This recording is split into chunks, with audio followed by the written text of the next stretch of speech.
community-based initiatives to protect Uganda's biodiversity, which is under increasing threat from human encroachment. According to researchers, community-led approaches to biodiversity conservation have proven effective in other African countries by adopting this model. East African nations like Uganda could unlock their full potential in protecting natural ecosystems and ensuring sustainable developments. Our reporter Saddam Mubale brings us the full report from Kampala, Uganda. Uganda, like many African countries, is facing a rapid encroachment on its natural ecosystems. This loss of biodiversity is not only threatening wildlife, but also contributing significantly to climate change. As researchers point out, governments in East Africa should adopt community-led approach in safeguarding and restore the country's rich biodiversity as key conservation efforts. So this is what we've been looking at. How do you negotiate with the communities so that communities are able to understand and then be able to protect? Because what we have found out actually is that community participation is key to protecting biodiversity and these national parks.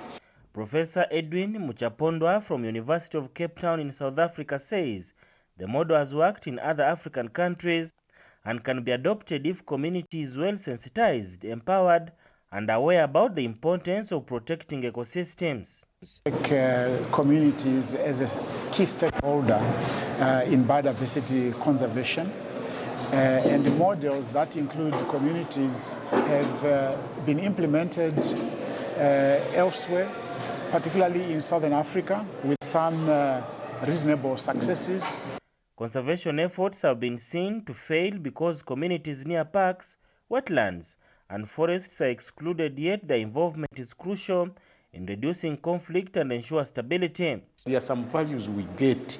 There are some people who feel happy when they hear we have gorillas in Mount Elgon, in Machizone Falls and other areas. Just hearing that they exist. That is called non-use value, direct value. Government being the stakeholder and the community who are around the parks can actually gain from basically the existence of the parks.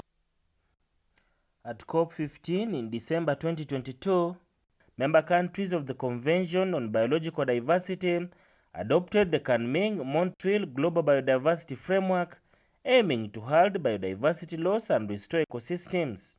The framework sets targets for 2030, a long-term vision of 2050, of achieving a world living in harmony with nature, guiding global and national actions towards sustainable biodiversity conservation.